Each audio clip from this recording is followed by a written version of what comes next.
Donc à Murano, pour faire rapide, on a deux techniques, la technique soufflée et la technique qu'on appelle la macello, qui est en fait la technique pleine, qui consiste à donner la forme à l'objet par l'extérieur. Donc on commence par la technique soufflée, c'est la plus connue, c'est la plus spectaculaire. C'est celle qui consiste donc à donner une forme à la pièce en soufflant à l'intérieur de manière régulière et en plusieurs fois. C'est la technique qu'on utilise depuis le 9e siècle. À l'époque, on était à Venise et on l'utilisait pour toutes les pièces utiles. Donc, bouteilles, verres, assiettes, tasses, carafes. J'ai à peu près fait le tour. On la découvrira bien plus tard, en fait, sur les pièces décoratives. Donc, petit à petit, il lisse sa bulle de verre en soufflant. Le fait de la glisser en fait sur la table régularise la quantité de verre tout autour en fait de la bulle d'air. Voilà pourquoi en fait il insiste à la rouler sur la table en fonte. Donc à l'intérieur du four, on est à 1200 degrés. On tourne au gaz 24 heures sur 24, 7 jours sur 7. On ne les éteint que pour les changer ou pour les réparer, ce qui arrive à peu près une fois par an. Et on est sur une couleur qui devrait être transparente. Bien qui devrait, parce qu'en fait on a utilisé du verre recyclé et comme on mélange les couleurs, il arrive un moment où la couleur est assez incertaine et la couleur se révèle en refroidissant. Donc petit à petit il donne la forme à sa pièce, il nous fait un vase parce qu'il vient de différencier en fait la forme du corps et la forme du col du vase, et de toute évidence il n'est pas sur du transparent, il doit être sur un rouge légèrement marron. Alors, vous remarquerez qu'il réchauffe régulièrement. En fait, il a 1 minute et demie pour travailler la pièce. Le verre est malléable environ 1 minute et demie. Au-delà de ce temps-là, eh bien, il s'est trop solidifié et il faut le réchauffer. On peut travailler le verre jusqu'à 700 degrés environ. En dessous de 700 degrés, il n'est plus malléable, même s'il est encore incandescent, en fait. Alors, il considère avoir terminé la forme du corps de son vase et il change le sens de travail pour l'accrocher par le fond.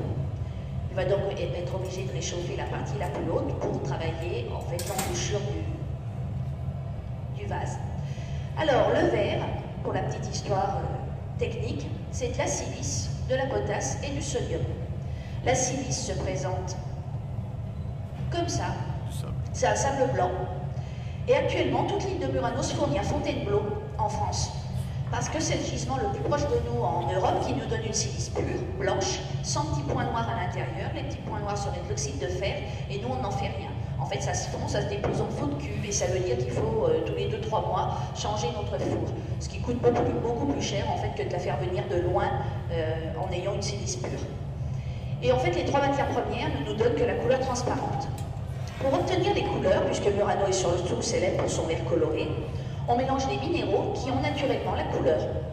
Donc le vert, les oxydes de cuivre, le bleu du cobalt, le rouge du sélénium, le jaune du cadmium, le violet et le noir du magnésium, parce que le noir n'existe pas à l'état naturel. Donc en fait on concentre très fort le magnésium, ce qui fait que ça nous donne un semblant de noir. Mais si on met une ampoule à l'intérieur ou une lumière un peu forte, vous voyez tout de suite qu'il y a des reflets violets. Alors les outils qu'il utilise pour donner la forme à sa pièce sont quelques paires de pinces et quelques paires de ciseaux. Les formes sont les mêmes depuis le 9e siècle. On n'a eu aucune innovation en la matière. Le seul grand changement, c'est le fait qu'elles soient faites en alliage métallique et non plus en bois comme elles étaient faites avant. Et voilà notre vase terminé. Donc évidemment c'est un vase très simple puisque notre maître est tout seul et le maître ne travaille jamais seul. Il a besoin de minimum 2 assistants qui travaillent avec lui. L'un qui par exemple lui aiderait à composer la pièce, par exemple si vous voulez rajouter 2 anses ou un fond ou une décoration sur son vase, et un autre qui s'occuperait du cycle de refroidissement. Je vous en parlerai après, on va voir la seconde technique. Alors la seconde technique, je vous disais, c'est la technique des sculptures. Donc la formation de la pièce par l'extérieur, c'est du modelage en fait avec les pinces et les ciseaux.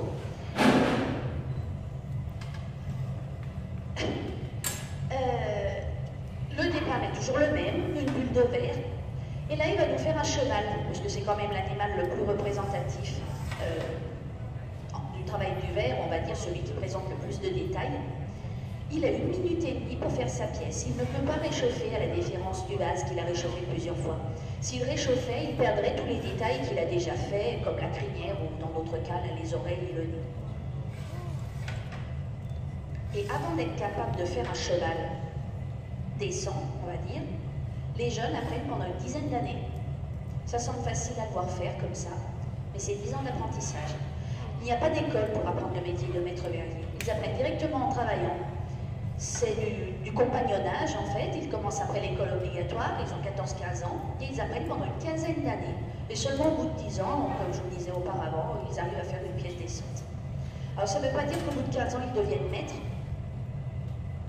Ça veut juste dire qu'a priori, ils connaissent toutes les techniques de base.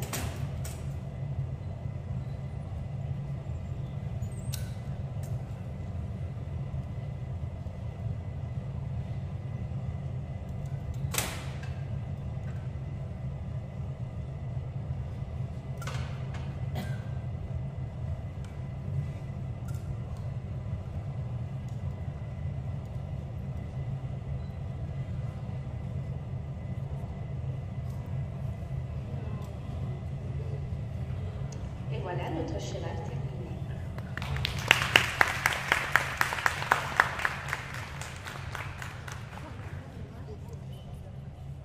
Alors, nos deux pièces, là, en étant sur la table, en contact avec la fonte qui est froide, vont se casser. En fait, elles vont subir le choc thermique. Une fois la pièce terminée, je vous disais, on est environ à 600-700 degrés. Oui. Voilà, ça c'est pour vous montrer que c'est encore très chaud, même si lui, il arrive à faire rentrer en contact son doigt avec le verre. Voilà. Alors on est encore à 600-700 degrés. Ceci dit, la table est environ à 18 degrés. Le contraste de température est trop grand et nos pièces vont se casser. Donc pour éviter la casse, quand on termine les pièces, qu'on fait des pièces artistiques, il y a l'un des assistants qui récupère la pièce immédiatement en fait, à la fin de sa formation faite par le maître et la porte dans les fours qu'on a là-bas le long du mur, les fourneries. C'est une plateforme de tempérage en fait. On commence donc à 600 degrés et on diminue petit à petit la température. Sur 24 heures, on arrive à température ambiante. Donc sans le cycle de tempérage, bien nos pièces se cassent. C'est seulement après 24 heures, j'arrive. Seulement après 24 heures, en fait, que le verre s'est stabilisé. Notre vase, a priori, là, il s'est déjà cassé par le fond, mais si c'est pas encore cassé, ça ne saurait tarder. Voilà. Alors, question, dites-moi.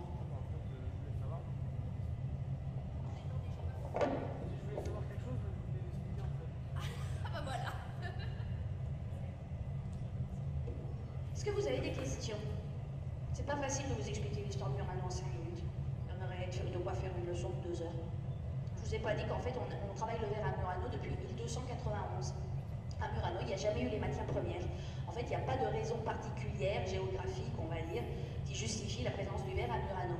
À l'époque, en fait, on travaillait le verre à Venise, et on le travaillait depuis le 9e siècle. Alors le 9e siècle, en fait, c'est une date un petit peu approximative, parce que le 9e siècle, c'est seulement la date du document, du premier document qu'on a retrouvé, où on parle de Murano. Et à l'époque, on ne parle pas de maître verrier, on parle de gens qui faisaient les bouteilles de verre, en fait. On les appelait les flolailles, une fiole, en fait, tout simplement. Et c'était des bouteilles de parfum. Donc, en fait, c'est la première trace écrite. Mais sûrement, on produisait le verre à Venise bien avant, mais on ne sait pas quand. En fait, il n'y a pas de trace écrite et il n'y a pas eu de transmission, en fait, de savoir oral. Donc on arrive à Murano en 1291, parce que fatalité, quelques années auparavant, il y avait eu énormément d'incendies en centre historique à Venise. Actuellement, c'est difficile d'éteindre un incendie à Venise. À l'époque, c'était encore pire. Donc la Serenissima, le gouvernement de Venise, demande au maître verrier de choisir une île, en fait, dans la lagune, pour les expatriés. Donc ils choisissent Murano, parce que géographiquement, si vous regardez une carte de Venise avec les îles dans la lagune, eh bien, c'est l'île la plus proche qui permettait en fait de ramer le moins de temps possible pour pouvoir continuer à commercer. Ils ne pouvaient pas vivre en autarcie non plus, il fallait bien continuer à le vendre leur verre. Et donc du coup, ils choisissent Murano. Murano est totalement déboisé. Si vous regardez Murano, en fait, il n'y a pas de parc public. Il y a quelques arbres dans la rue à côté de notre société, là, mais en fait, ce sont des arbres récents qui ont été mis. Jusqu'à il y a une cinquantaine d'années, la seule végétation que vous trouviez à Murano, c'était les jardins privés, qui sont loin, en fait, du centre de production, du centre de l'île, en fait. C'est vraiment tout autour de l'île. Voilà. D'autres questions? Bien. Est-ce que j'ai un volontaire? pour souffler. Alors, je voudrais une fille. Oui, je veux une fille. Alors, ou vous décidez tout seul, ou je la prends au hasard. Ah bah venez, un garçon, ça ira très bien. Venez.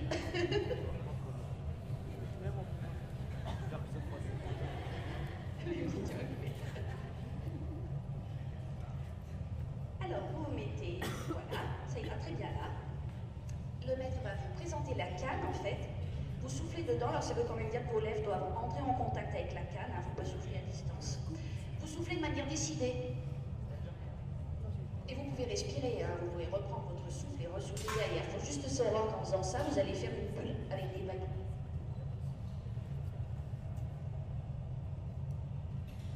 Tant que le verre est incandescent, vous pouvez souffler. Allez, allez-y. Soufflez, soufflez. Encore, en régulier, hein. On continue, hein. On continue. Soufflez, soufflez, soufflez. Encore. Bon, c'est bon, ça suffit. Voilà. Moi, je suis pas sûre qu'on prenne cet été.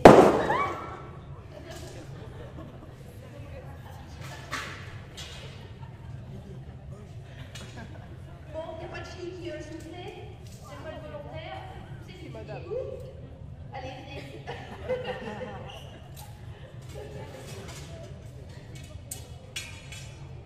Je sais pas, alors, je souffle une fille. Moi, je veux bien. C'est marrant que vous ne pouviez pas vous décider avant.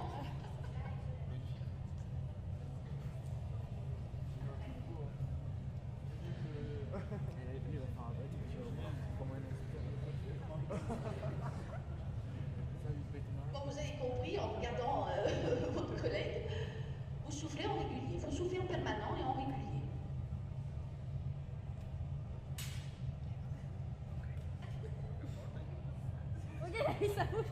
Allez-y, encore. Tant que c'est incandescent, vous pouvez souffler. Tant que c'est rouge, il faut souffler. Encore. Bon, bah c'est tout. Bon, bah c'est déjà bien.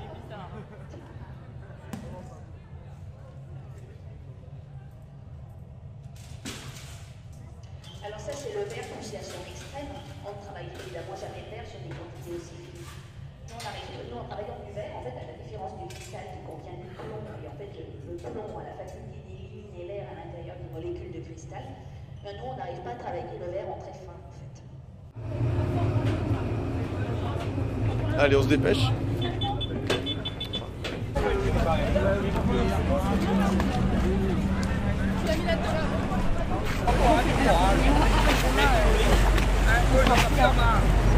Ti vedi fondo bianco fa miseria come sa.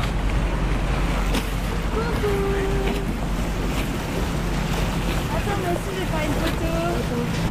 Et moi, je vais bombarder de photos. La prison? Oui. Pour la femme féminine. Aïe. Va maintenant, hein, madame. Et à tous les femmes anciennes. Oui.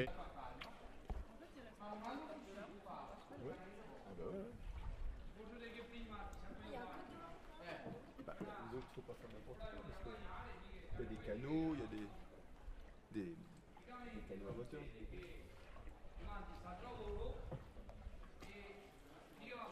Génial.